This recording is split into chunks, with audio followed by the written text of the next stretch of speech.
Doska Sunflower vznikla na vlastne podnet Nikolaja Nikitina, ktorý prišiel pred rokom a pol za mnou s návrhom, že či by som si nechcel spraviť ako profilové CDčko.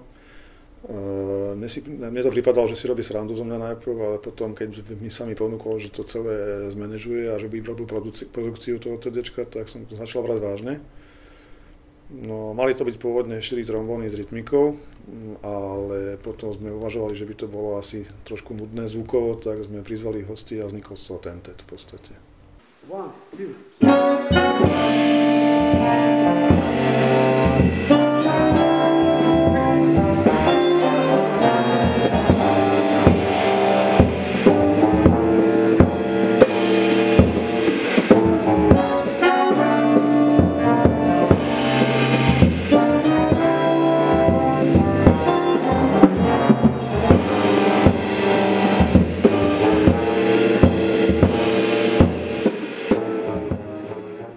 Ja som od začiatku uvažoval o tom, že keby sa tam použili iba moje skladby, že by to bolo asi, čo sa týka autorského rukopisu, dosť rovnaké, tým pádom pre poslucháča nudné, tak som oslovil aj Matúša Jakabčica, ktorého považujem za jedného z najlepších skladateľov a aranžérov v jazzovej muzike, či mi neprispel nejakými skladbami aj Nikolaja Nikitina, aj Erika Rothensteina a oni vlastne, vzniklo to tak, že pomer bol, že 7 mojich skladieb je tam na tom CDčku.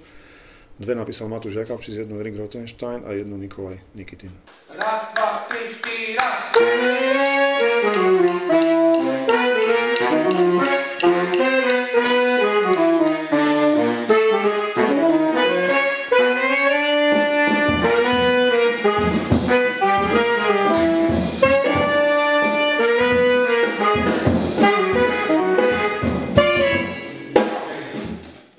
Názov Sunflower vymyslel Nikolaj Nikitin, pretože ja na názvy moc nie som.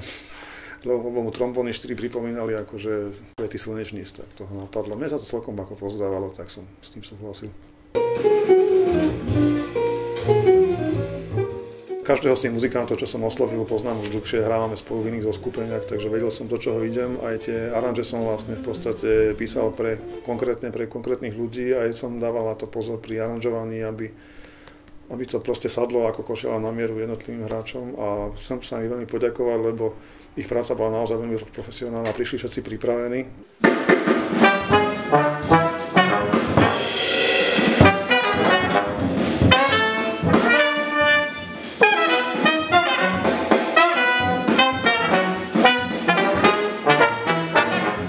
No na tomto CD-čku sa podielal aj s trombonistom Braňo Belorit, ktorý hral prvý trombón, Jorko Vereš, tiež trombón, Juraj Mitašinka, trombón a ja, bas trombón. Rytmickú sekciu tvorila gitara Matúš Jakabčic, kontrabas Jozef Fečo, bicie nástroje Marián Ševčík a z tých hostí to bol Ondrej Uraši, trubka krydlovka, Nikolaj Nikitin, klarinet, soprán, tenor, saxofón a Erik Rothenstein hral flautu, baritón, saxofón a bas klarinet.